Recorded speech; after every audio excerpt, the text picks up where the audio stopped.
Bismillahirrahmanirrahim. Assalamu alaikum. This is Muhammad Hassan Shafiq, and today we will be continuing the chapter, the topic of homeostasis. This is the second unit in grade 12, and we will continue this fifth week of the ICB online series for biology. Lecture This lecture has also been taken from the book of Mary Jones and Richard Fosbury, which is the Cambridge International AS and A level biology. The link of this book is given in this slide, and you can study more about homeostasis from this book.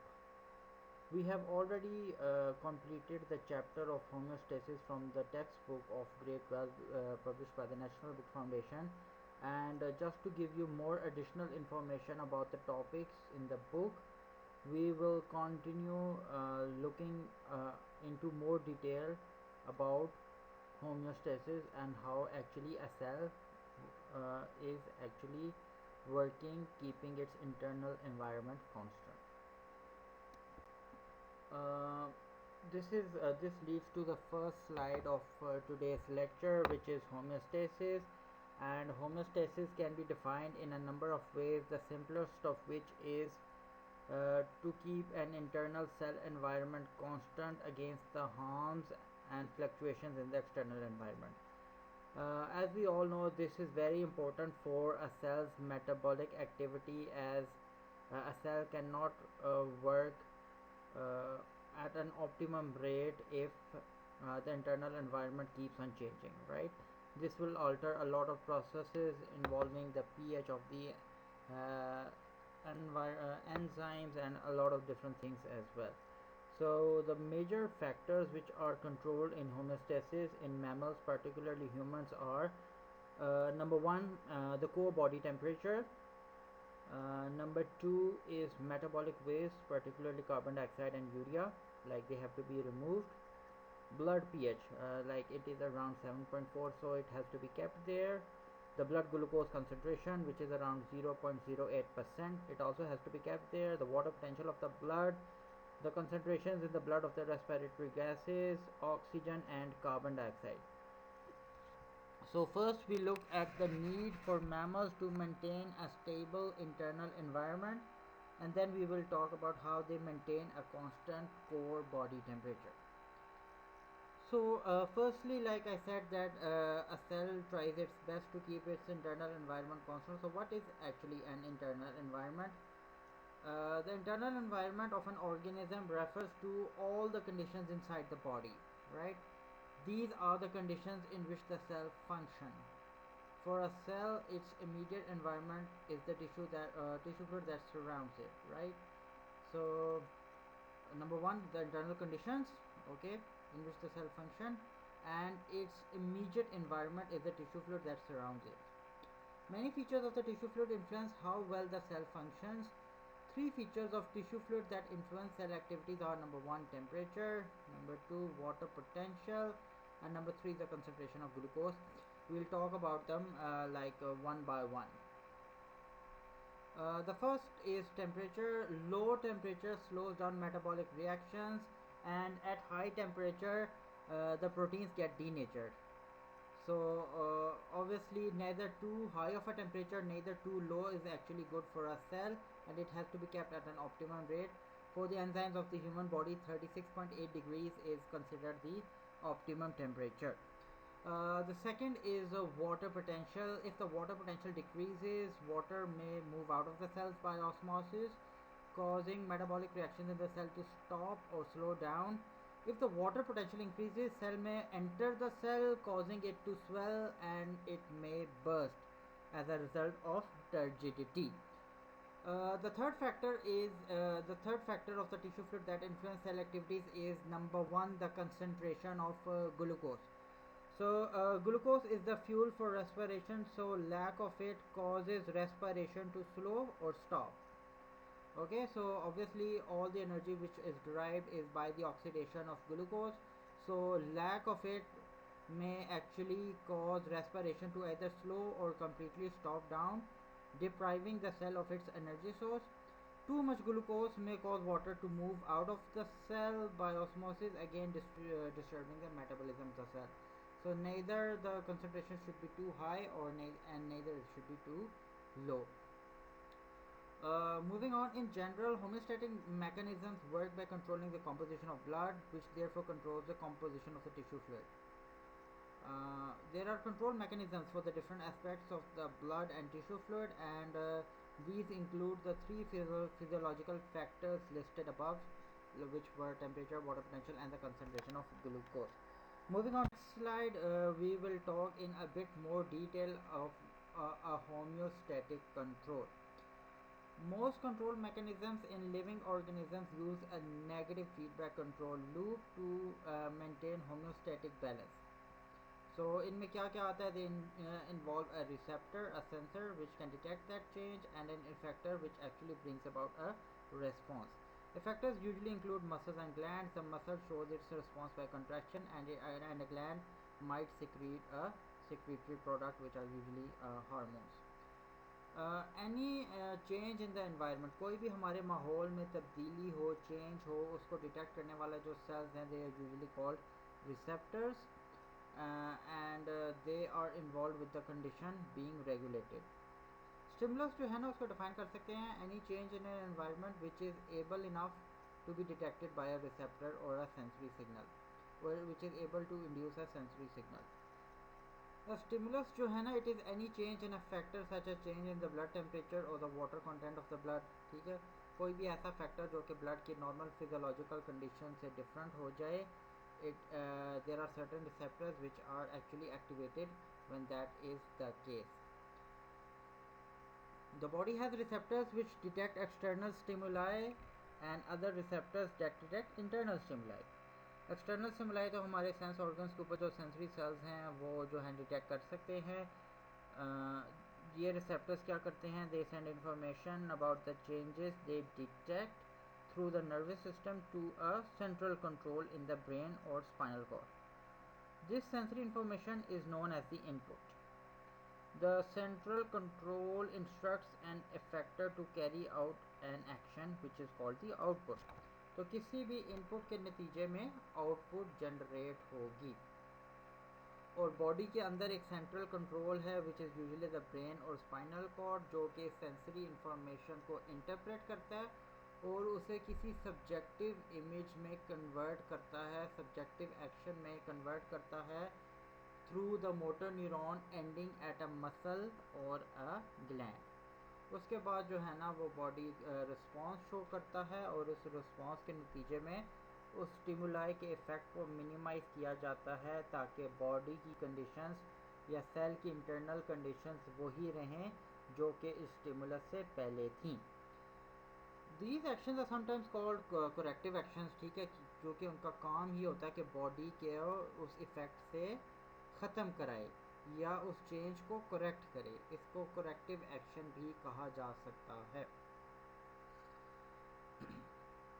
Continuously monitoring the factor by receptors produce a steady stream of information to the control center that makes continuously adjustments to the output. As a result, the factor fluctuates around a particular ideal value or set point. ठीक है, तो basically एक change को या एक variable को या एक पैरामीटर को चेंज उस वक्त कहा जाता है, उस वक्त चेंज होगा जब वो अपनी एक सेट पॉइंट या आइडियल वैल्यू से डिस्टर्ब होगा, आइदर अबव और बिलो. ये जो आइडियल वैल्यू है, it is set by the body's internal conditions and we are usually born with these conditions. Any variable or parameter which disturbs these set point conditions actually brings about a corrective mechanism, and we try our best to nullify the effect of that change. ये जो mechanism है जिससे हम उस set point के जो range है उसके अंदर ही चीज़ों को constant रखने की कोशिश करते हैं, ये एक process के through होता है जिसको कहते हैं negative feedback.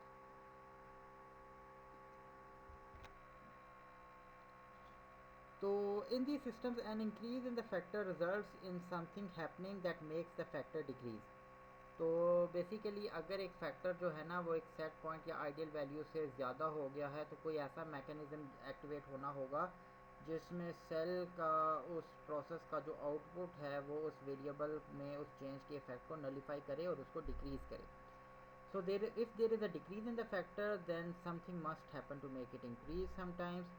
Homeostatic mechanisms involve negative feedback as it minimizes the difference between the negative value of the factor and the ideal value or set point.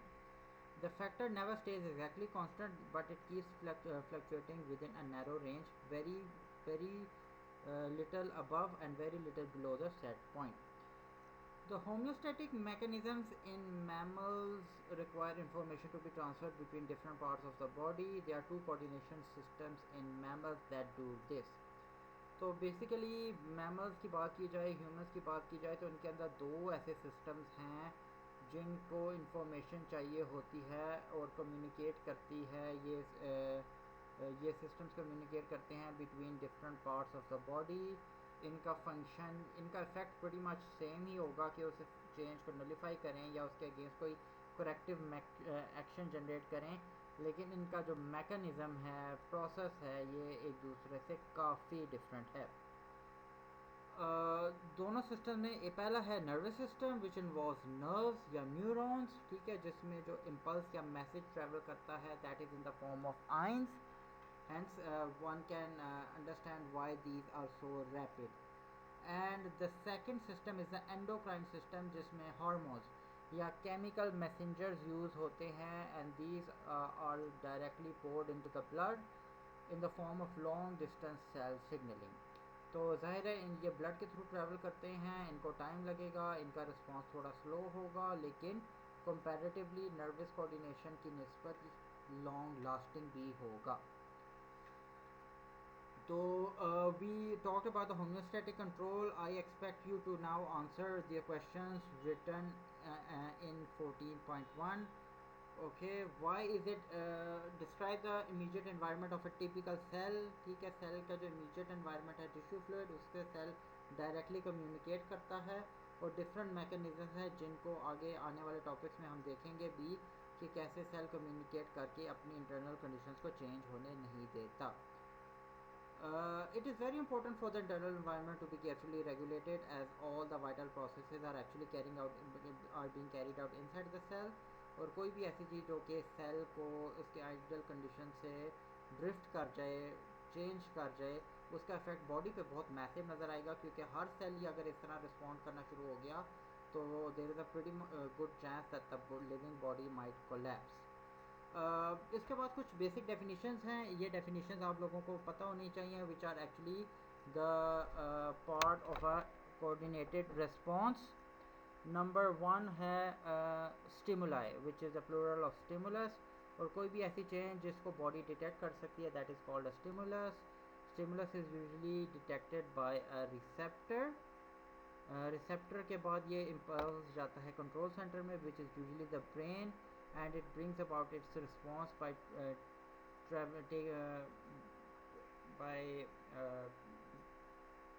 allowing the impulse to go to the effectors, और वहाँ से जो है ना ये response जो है ना वहाँ तक जाएंगे. इनपुट और आउटपुट की भी बात हो गई कि इनपुट बेसिकली वो सेंसरी इंफॉर्मेशन है जो ब्रेन को भेजी जाती है, और ब्रेन से जो इंफॉर्मेशन इफेक्टर्स की तरफ भेजी जाती है that is usually the output, right. Negative feedback की बात की जाए तो नेगेटिव फीडबैक को मैं थोड़ा सा और सिंपली डिफ़ाइन कर देता हूँ कि एक ऐसा प्रोसेस जिसमें कोई आउटपुट जो है वो किसी उसी प्रोसेस के इनपुट को नेगेटिवली अफेक्ट करना शुरू कर दे, right. I tried to draw a negative feedback control loop just to visualize this representation about all we just talked about. Receptors जो है ना वो एक फैक्टर के अंदर किसी चेंज को सेंस करते हैं जब वो फैक्टर या तो उस सेट पॉइंट से ऊपर हो जाए या उस सेट पॉइंट से नीचे हो जाए. दोनों केसेस में वो जो फैक्टर है वो रिसेप्टर सेंस करता है, और उसके बाद जो है ना ये इफेक्टर्स तक ये इंफॉर्मेशन जाती है through a control centre.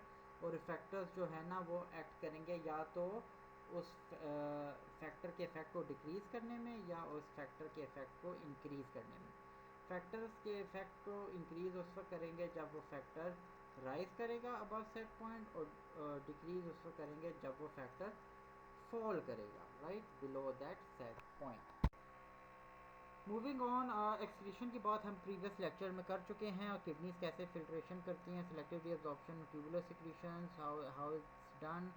We have already talked about it in pretty much detail in the last lecture.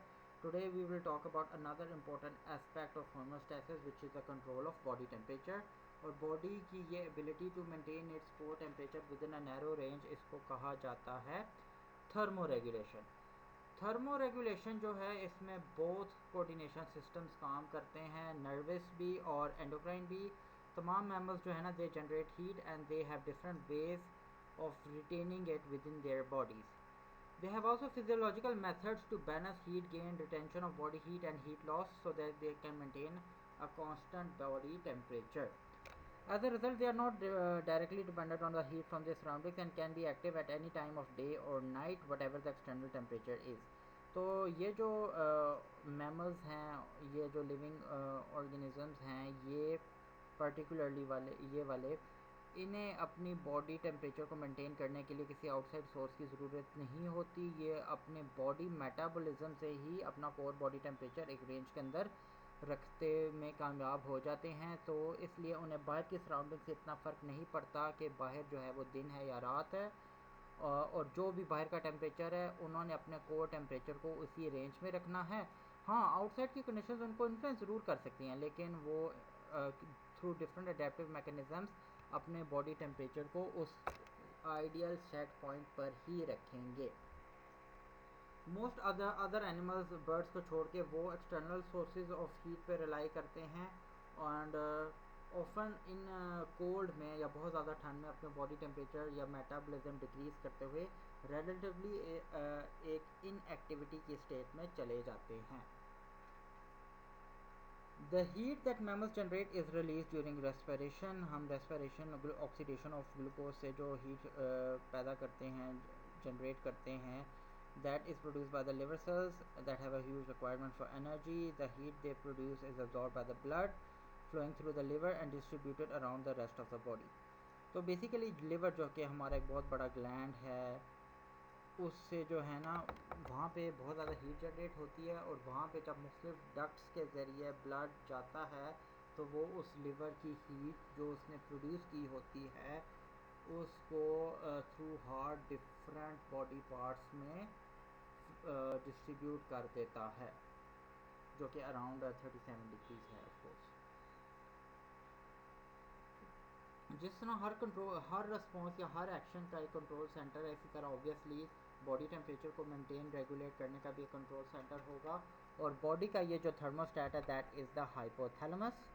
The hypothalamus is the brains control centre for body temperature. It is also the body's thermostat. This region of the brain receives a constant input of sensory information about the temperature of the blood and about the temperature of the surroundings. ये जो reason है brain का, particularly hypothalamus, ये constantly information receive करता रहता है regarding the temperature of the blood as well as the temperature of the surroundings.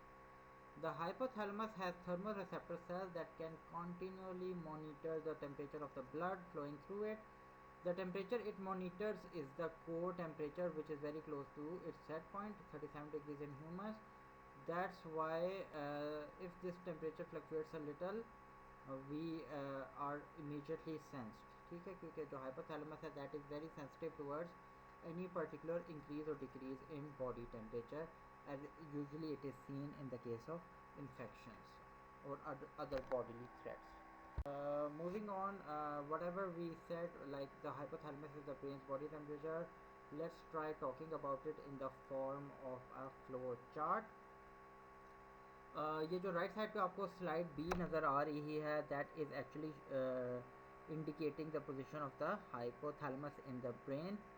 Moving back to figure 14.3a, this is assembly diagram to show the central role of the hypothalamus in thermoregulation. On the left when it is hot and on the right when it is cold. सबसे पहले हम देखते हैं कि heat में या गर्मियों में, समर्स में, हाइपोथैलेमस जो कि ब्रेन का थर्मोस्टेट है, वो किस तरह से बॉडी के अडेप्टेशंस को रेगुलेट करता है, एक्टिवेट करता है. सबसे पहले जो thermoreceptors in the hypothalamus and spinal cord, they detect increase in body temperature. thermoreceptors in the skin detect increase in temperature. उसके बाद sweat glands activate हो जाएंगे which will secrete sweat. इस sweat से आपकी body में एक cooling effect होगा. Once that sweat evaporates from the body, taking the body's own heat. दूसरा जो एक मैकेनिज्म बॉडी के ब्लड वेसल्स में देखा जाता है at high temperatures, that is vasodilation. Vasodilation का मतलब है कि ब्लड की वेसल्स का डायलेट हो जाना, जिसकी वजह से वो स्किन सरफेस के करीब आ जाएं और रिलेटिवली ब्लड के अंदर जो हीट है उसको रेडिएट होना through the skin surface into the outer atmosphere relatively आसान हो जाए.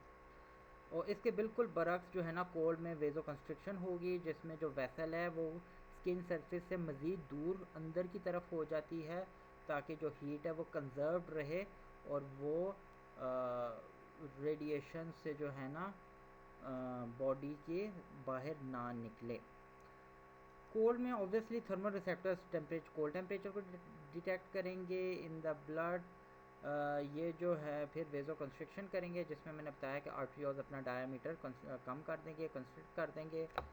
दूसरे मैकेनिज़म्स हैं जिसमें शिवरिंग यानी इनवॉलंटरी मसल्स का कॉन्ट्रैक्टर रिलैक्स करना ताकि बॉडी हीट मसल्स की कॉन्ट्रैक्शन से बॉडी हीट जनरेट हो सके. Hair erector muscles contract to raise hairs and increase depth of hair. Piloerection, जिसमें बाल इस तरह से खड़े हो जाते हैं ऑन द स्किन सरफेस के वो एक ख़ास एंगल बनाते हुए एक बारीक सी एयर की कवरिंग को यूज़ करते हुए बाकी बाहर की ठंडी हवा को इंसुलेटेड रखते हैं. ठीक है, तो जो एयर बॉडी के करीब स्किन सरफेस पे होगी that is actually warm and that will actually act as an insulator to prevent any cold air directly touching the skin surface. Hormonally भी जो है ना बॉडी अपने आप को ठंड में वार्म रखती है, जिसमें एड्रिनल ग्लैंड्स जो है ना वो एड्रेनलिन सेक्रीट करते हैं और एड्रेनलिन की मौजूदगी में लिवर के अंदर हीट प्रोडक्शन इंक्रीज़ होगी. इसके अलावा थायरॉक्सिन भी है, एक थायराइड ग्लैंड की सिक्रीशन जो कि बेसल मेटाबॉलिक रेट को इंक्रीज़ करती है, जिसकी वजह से बॉडी में यूजुअली जो है वो हीट ज़्यादा सिक्रीट होती है. So at least students you should be knowing 3 adaptations for the hypothalamus in the brain as in heat as well as in the cold. Moving on, ये जो mechanisms हैं ये थोड़े से जो है ना डिटेल में इधर लिखे हुए हैं, इनको आप पढ़ सकते हैं. स्किन के ऊपर जो है ना नॉर्मली ये थर्मल रिसेप्टर्स बहुत ज़्यादा होते हैं, तो ये जो है ना the skin temperature is actually the first to detect any change in the temperature of the surroundings. These skin receptors give an early warning about a possible change in the core temperature. If the core temperature decreases or if the temperature receptors in the skin detect a decrease in the temperature of the surroundings, vasoconstriction will take place, shivering will take place, raising body hairs will take place, the sweat production will decrease, and adrenaline will also increase, which is one of the hormones of the adrenal gland. On the other hand, the hypothalamus also stimulates higher centers in the brain to bring about some behavioral changes. Some animals respond by curling up to reduce the surface area exposed to the air and by huddling together. We respond by finding a source of warmth and putting on warm clothing.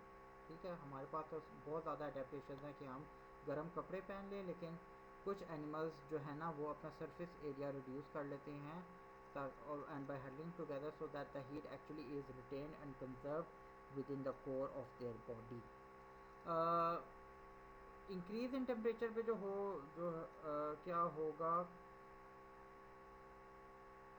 vasodilation, right? I have already talked about that. Lowering body hairs जो है ना वो pretty much randomly arranged होंगे. Increased sweat production, okay. Sweat glands increase the production of sweat which evaporates on the surface of the skin, so removing heat from the body. इसके अलावा behavioral responses भी हैं, जिसमें animals जो है ना वो rest करते हैं, they lie down with their limbs spread out to increase the body surface heat exposed to air. We actually respond by wearing loose clothes, turning fans or air conditioners, and also taking cold drinks. When the environment temperature decreases gradually, it does with the approach of winter, hypothalamus secretes a hormone which activates the anterior pituitary. ये anterior pituitary जो है ना ये फिर thyroid stimulating hormone को release कराता है. This stimulates the thyroid gland to secrete the hormone thyroxine. Thyroxine जो है ना वो बीएमआर को इंक्रीज़ करता है स्पेशली इन द लिवर, जिसकी वजह से बॉडी टेम्परेचर एक दफ़ा फिर बढ़ना शुरू हो जाता है. When the temperature starts to increase again, we see a negative response by the hypothalamus actually now reducing the release of TSH by the anterior pituitary. So now there is less thyroxine as compared to when it earlier in the blood. इसके अलावा हम जो है ना वो osmo regulation और blood glucose control, इसके बारे में मैं थोड़ा सा बता देता हूँ. आप जानते हैं कि ग्लूकोज जो है वो आपके जो पेंक्रियाटिक सेल्स हैं उनमें एक क्लस्टर है आइलेट्स ऑफ लैंगरहैंस, उनके बीटा सेल सिक्रीट करते हैं. और ये जब ग्लूकोज इंसुलिन जो है इन रिस्पॉन्स टू ग्लूकोज जब ज़्यादा होती है तो it starts converting glucose to glycogen. लेकिन हम बहुत नेसेसरी ग्लूकोज से बचने के लिए the insulin has to bind back and negatively affect the islets of Langerhans to actually stop secreting insulin. तो एक्चुअली जो सेल्स इंसुलिन सिक्रीट कर रहे थे, इंसुलिन उन्हीं पे जाकर नेगेटिवली अपनी सिक्रीशन को अब बढ़ने से रोक रहा है. So this is definitely a negative feedback and it is very important for the osmoregulatory and homeostatic control of the body. इसके अलावा अगर हम एक और किसी पॉजिटिव फीडबैक की बात करें तो if a person breathes air that is very high in carbon dioxide content, this produces a high carbon dioxide concentration in the blood. ये कार्बन डाइऑक्साइड की हाई कंसनट्रेशन ब्लड बॉडी में जब detect करती है तो ये ब्रीदिंग को increase कराती है, जिसकी वजह से when the person breathes faster, taking in even more carbon dioxide, which stimulates the receptors even more, so that the person breathes faster and faster. This is an example of a positive feedback. So you can see that positive feedback cannot play any role in keeping conditions in the body constant. तो positive feedback हम usually homeostatic control में use नहीं करते, क्योंकि ये ideally एक ऐसी condition को जाहिर नहीं करते जिसमें बॉडी अपनी इंटरनल कंडीशन को कांस्टेंट रखे. लेकिन नेगेटिव मैकेनिज़्म में जो है ना वो आपको अच्छा खासा आगे भी हम मुख्तलिफ टॉपिक्स में नेगेटिव फीडबैक को पढ़ते रहेंगे, देखते रहेंगे. So this is very important from a homeostatic point of view. This was about homeostasis. I hope you had a good understanding about it. मेरी आप सबसे रिक्वेस्ट है स्टूडेंट्स के को एक दफ़ा मज़ीद गौर से पढ़ें. आईसीबी का जो हमारा पेज है उसमें अपने कमेंट्स ज़रूर शेयर करें, क्वेश्चंस पूछें. I will try my best to answer each and every question. Learn biology, stay safe. अल्लाह हाफिज़.